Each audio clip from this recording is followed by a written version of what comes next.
నేను ఎవరిని ఏం అడగల, ఎవరిని ఏం ఆశించను, నాతో పాటు నడవమని చెప్పను, నాతో పాటు పోరాటం చేయమని చెప్పను, నేను నడుచుకుంటూ ముందుకెళ్తాను. మనలాగా వాళ్ళ గ్రాఫిక్స్ లేవు మనకి, మనం ఉన్నవాళ్ళు మన గ్రాఫిక్స్ పెట్టుకోవాల్సిన అవసరం, మన గ్రాఫిక్స్ సినిమాలో, వాళ్ళ గ్రాఫిక్స్ పాలిటిక్స్లో అది తేడా. వైసీపీకి గ్రాఫిక్స్ సినిమాలో అమ్మా, వాళ్ళ వైసీపీకి గ్రాఫిక్స్ పాలిటిక్స్లో, సభల్లో. మనం సినిమాల్లో కూడా నేను వాడినాం. ఎందుకు వాడినంటే మళ్ళీ గ్రాఫిక్స్ మళ్ళీ కూర్చోబెట్టి ఆ టెక్నీషియన్ సరిగ్గా ఉండరు, దొరికిపోతామని చెప్పి వాడినాం. పాపం వాళ్ళు ఏంటో అనుకోవాలా, దొరికిపోయారు. 15 లక్షల మంది జనాభా అంటే నాకు తెలుసు కదా, ఒక 6-7 లక్షలు వస్తేనే ఊరు కథలు ఆగిపోతుంది. 15 లక్షలంటే అంటే వాళ్ళ ఉద్దేశం గ్రాఫిక్స్ ఉన్నాయని ఒక్క ధైర్యం. నాకు గ్రాఫిక్స్ ఎలాగా మనల్ని ఎక్స్పోజ్ చేస్తే బాగా తెలిసినోండి. సినిమాల్లో గ్రాఫిక్స్ బాగా లేకపోతే, మన బ్రోలో కూడా సరిగ్గా బాగా లేకపోతే నన్ను తిట్టారు, ఏంటి గ్రాఫిక్స్ అండి. పాపం జగన్కి గ్రాఫిక్స్ మీద అవగాహన లేదు కాబట్టి ఇలా చేసి, ఇందాక చెప్తున్నట్టుగా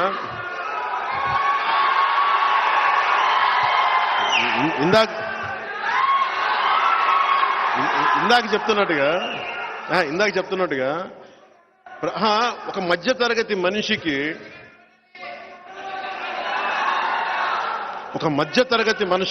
కోపం వస్తే వాడు తిరుగుబాటు చేస్తే ఎలా ఉంటుందో వైసీపీ వాళ్ళకి విశాఖపట్నం చూపించాం. ఒక మధ్యతరగతి మనిషికి కోపం వస్తే నువ్వు ఆంధ్ర తెలంగాణ బోర్డర్ లాపితే ఎలా ఉంటుందో చూపించాం.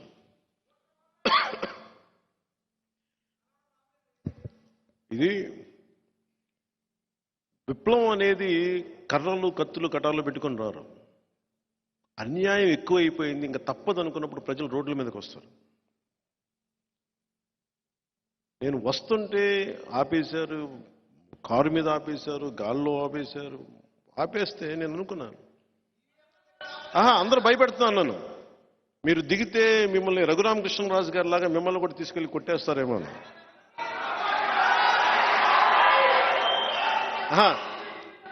అలాగే ఆ రోజు పోలీసుల్లో ఆలోచన ఏంటంటే నన్ను పోలీస్ స్టేషన్ తీసుకెళ్ళిపోయి నన్ను లాక్కెళ్ళిపోయి అటు ఇటు తిప్పి నన్ను కొట్టేయడానికి దాడులు చేయడం సిద్ధపడిపోయాను. అలాగే అంటే నేను పెట్టుకుంది ఏంటంటే, అరే ప్రాణం తెగించి వచ్చి నాకు మీరు ఒంటి మీద దెబ్బ, నా ఒంటి మీద దెబ్బ పడి తర్వాత చూద్దాం మీ సంగతిని. అంటే వాళ్ళకి అర్థం కాదు, వైసీపీ గుండాలకు అర్థం కాని విషయం ఏంటంటే, మీరు ఎప్పుడన్నా సరే నా మీద దాడి చేయాలని కూడా గుర్తుపెట్టుకోండి. 2008లో నేను తుపాకీ ఇచ్చేసి వచ్చాను. దాని అర్థం ఏంటంటే, ప్రతిరోజు 24 గంటలు బతుకుతాను.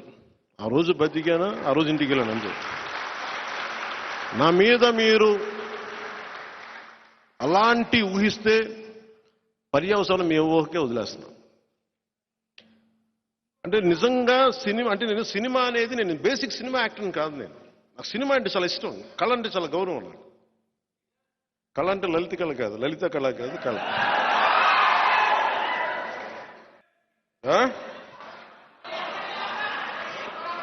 అలాగే అంటే నేను ఈ 10 ఏళ్లలో ఒక్కొక్క ఇన్సిడెంట్ తలుచుకుంటే, ఇప్పుడు నన్ను ఎవరన్నా పార్టీ పెట్టమంటే నేను ఆలోచిస్తాను. ఇప్పుడు నేను పార్టీ పెడతావని ఇప్పుడు ఎవరు నన్ను అడిగితే నాకు కొంచెం ఆలోచిస్తాను. నాకు దెబ్బ తగలాలి. అంటే నిజంగా చెప్పాలంటే నాకు ఇప్పుడు ఇంకా దెబ్బలు తగిలింది. ఈ 10 ఏళ్లలో సినిమాల్లో ఉన్నంతకాలం నాకేమీ జరగల. ఆ 2006లో ఒక చిన్నపాటి ఇన్సిడెంట్ తప్ప. కానీ ప్రజల కష్టాలే నా కష్టాలు అనుకున్నా, ప్రజల ఏడుపులే నా ఏడుపులు అనుకున్నా, ప్రజల కన్నీళ్లే నా కన్నీళ్ళు అనుకున్నా. నాకు చెగువేరా ఎందుకు ఇష్టం అంటే, ఎర్నెస్టో చెగువేరా లోక్నాయక్ జయప్రకాష్ నారాయణ్ గాని, దీనికి మూలం నేను ఈ బాధ అంతా ఎక్కువైపోయి, సినిమాలు ఎక్కువ, ఈ పొలిటిక్స్ అంతా ఒక సినిమాలో పెట్టేసి దీన్ని తీర్చేసుకొని ఎక్కడికైనా వెళ్ళిపోదామని ఆలోచిస్తాను. అందుకని సత్యాగ్రహం సినిమా స్టార్ట్ చేశాను. కానీ స్టార్ట్ చేశాక అనిపించింది అది స్క్రిప్ట్ అన్నీ అయిపోయి రాసే ప్రాసెస్లో స్క్రిప్ట్ రాసి డబ్బులు సంపాదించడం కంటే కూడా దీన్ని నిజ జీవితంలో చేయడం తేలిక అనిపించింది నాకు. సో నేను ఆ రోజు ఆపేశాను స్క్రిప్ట్. మా రత్నం గారికి క్షమాపణలు చెప్పాను, డబ్బులు ఏం తీసుకోలేదు అనుకోండి. అప్పటికి సినిమా ఆపేశాను. తర్వాత బంగారం చేసిన తర్వాత దానికి కాంపెన్సేషన్. సో ఈరోజు నేను చేస్తున్నా, ఆ రోజు సినిమాలో ఎలా నిలబడాలి ఒకటి అనుకున్నానో అది నేను నిజ జీవితంలో చేస్తున్నాను. చాలాసార్లు అనిపిస్తుంది నా కుటుంబం నన్ను ఎంత అర్థం చేసుకున్నారో నాకు తెలియదు, నా రక్తం ఎంత అర్థం చేసుకున్నారో తెలియదు. మారుమూల ఎక్కడో ఆదిలాబాద్లో ఒక తాండాలో ఉండే ఒక తల్లి, ఒక యువకుడు, నిర్మల్లో ఉండే ఒక యువకుడు, ఇక్కడ మారుమూల శ్రీశైలం అడవుల్లో ఉండే ఒక చెంచు యువకుడు, రాజోల్లో ఒక ఇద్దరు బిడ్డలున్న ఒక ఆడబిడ్డ. మీరందరికీ నేను ఎంత తేలిక అర్థమవుతానంటే గుండెల్లో పెట్టుకుంటారు మీరు నన్ను. నేను చెప్పకర్లా, నేను ఏంటో నేను చెప్పకర్లా, కానీ ఒకసారి మా ఇంట్లో వాళ్ళకి నేను చెప్పుకోవాల్సి వస్తుంది నేనేంటో. బంధం దగ్గరయ్యే కొద్దీ చూడటం కష్టంగా ఉంటుంది. మీరు దూరం నుంచి చాలా ట్రాన్స్పరెంట్గా చాలా పారదర్శకతతో చూస్తారు. మీరు నన్ను మోడీ గారికి అర్థమవుతాను, మీకు అర్థమవుతాను, నాతో పాటు పనిచేసే కొద్ది మందికి నేను అర్థం కాను. ఎందుకు అర్థం కానంటే నా మీద ఆశ ఉంది. ఒక కప్పు కాఫీ ఇచ్చి కూడా ఎమ్మెల్యేలు ఆశిస్తారు నా దగ్గర. ఒక ఆరెంజ్ జ్యూస్ ఇచ్చి కూడా నా మీద నువ్వు ఎమ్మెల్యే అయిపోవాలని ఆశిస్తారు నా మీద.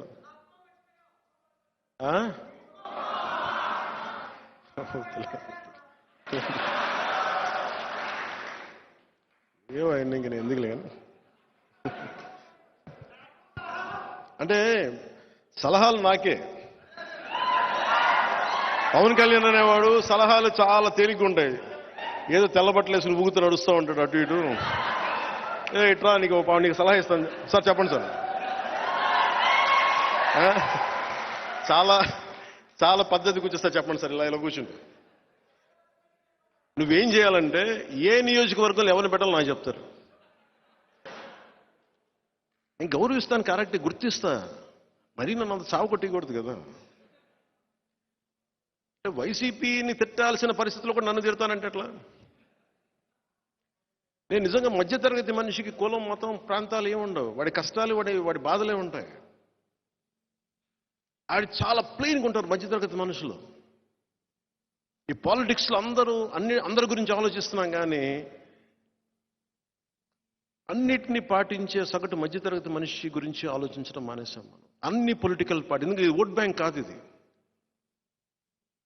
మధ్యతరగతి అనేది ఒక ఓట్ బ్యాంక్ కాదు. అందుకే అందరూ దాని గురించి మాట్లాడడం, పట్టించుకోరు. ఎందుకంటే నిజంగా మధ్యతరగతి సగటు మనిషి మేల్కొంటే ఈ దేశంలో రాజకీయం మారిపోతాయి. మనస్ఫూర్తిగా చెప్తున్నాను నేను. మీ వేదనలు, మీ కోపాలు, మీ తాపాలు ఇంటర్నెట్లో, సోషల్ మీడియా హ్యాండిల్స్లో కొట్టేసి వదిలేస్తున్నాం. అది ఒక మొదటి అడిగే. మళ్ళీ తర్వాత అడుగు ఎలక్షన్ దాకా తీసుకురావడం. ఇప్పుడు నేను కూడా కూర్చోబెట్టి నా ఈగోతోటో దేనితోటి జనసేన 14-15% పెరిగిపోయింది నా యావరేజ్ అని ఆ ఈగోతో వెళ్తే ఓట్లు పెరుగుతాయి, కొన్ని సీట్లు రావచ్చేమో. కానీ జనం ఏమో కోరుకున్న సగటు మధ్యతరగతి మనుషులు ఏం కోరుకుంటున్నారో వాళ్ళకి కావాల్సిందైతే జరగదు. మధ్యతరగతి మనిషి ఏం కోరుకుంటాడో, మీరందరూ కలవాలి, వీళ్ళు కలిస్తే బాగుంటుంది. ఈ రోజున జనసేన, భారతీయ జనతా పార్టీ, తెలుగుదేశం పార్టీ కలిసినాయి అంటే ఒక మధ్యతరగతి మనిషి ఏం కోరుకుంటాడో అదే చేసింది. నా బిడ్డలు బాగుండాలని కోరుకుంటారు, రోడ్లు బాగుండాలని కోరుకుంటారు. వీటన్నిటిని ఆలోచించే చేశాను. ఈ ప్రాసెస్లో నన్ను నలిపేశారు అందరూ. ఒకే ఒక ధైర్యం నాకు. ఎన్ని అవమానాలు పడ్డా, ఎన్ని తిట్లు, శాపనార్థాలు పడ్డా, నన్ను నమ్ముకున్న మా ఆడబిడ్డలు ఉంటారు, ఆడపడుచులు ఉంటారు, యువత ఉంటుంది, పెద్దలు ఉంటారు, నన్ను నమ్ముకున్న వీర మహిళలు ఉన్నారు, నాకు అండగా ఉండే జన సైనికులు ఉన్నారు. నేను ఒక మాట మాట్లాడితే దాని సూక్ష్మాన్ని గ్రహించి మాట్లాడే మేధావి వర్గం ఉంది. నన్ను అర్థం చేసుకుని చాలా అత్యున్నత ఉత్తమ స్థితిలో ఉన్న రాజకీయ నాయకులు ఉన్నారు.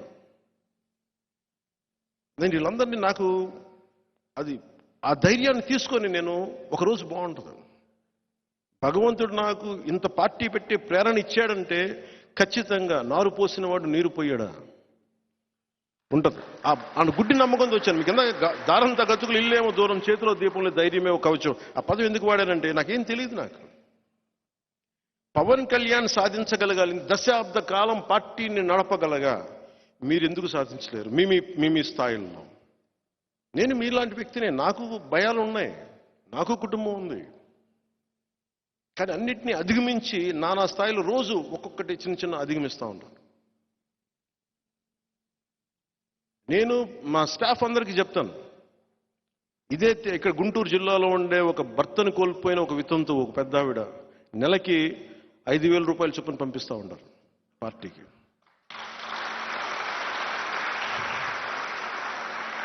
రాజోల్లో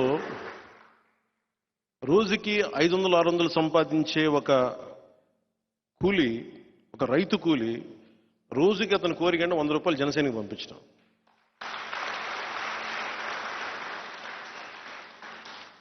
సో నేను కూడా సినిమాలు ఎందుకు కావాలి, ఎందుకు చెయ్యాలి అంటే, నేను ఎవరిని దేహి అని అడగలేను. నేను ఇష్టంగా ఇస్తే తీసుకుంటాను, కానీ బాధ్యత వహించమని చెప్తాను ప్రతి ఒక్కరికి. నేను కూడా నిన్న రీసెంట్గానే ఒక 10 కోట్ల రూపాయలు పార్టీకి విరాళంగా ఇచ్చాను నేను. అంటే నేనేమనుకుంటానంటే, ఒక రైతు కూలీకి 100 రూపాయలు ఇవ్వగలిగినప్పుడు పవన్ కళ్యాణ్ 10 కోట్లు ఇవ్వలేడా? ఇది నేను ఆలోచించాను. అలాగే నన్ను అండగా ఉండే చాలామంది పెద్దలు కొన్ని లక్షలు ఇవ్వగలుగుతున్నప్పుడు నేను నా కోట్లు ఇవ్వలేనా అనిపిస్తుంది. అన్ని దాచుకుని ఏం చేసుకుంటాను నేను? కామన్ మ్యాన్ ప్రొడక్షన్ ఫోర్స్ పెట్టినప్పుడు ఇదే మాట మాట్లాడి, డబ్బులు సంపాదిస్తున్నాం, ఏం పెట్టుకుంటాం ఆ డబ్బుని? ప్రజలకి పంచలేని డబ్బు ప్రయోజనం ఏంటి? డబ్బు అవసరం, అంతేగాని డబ్బుని తీసుకొని ప్యాకెట్లో పెట్టుకుని మూల పంచడానికి కాదు. డబ్బు అనేది అవసరం. నేను సినిమాలే చేయకపోతే నాకు డబ్బు రాదు. ఇన్ని వేల మంది రైతులకి, కౌలు రైతులకి ఇవ్వగలిగే స్థాయి ఉండేది కాదు నాకు.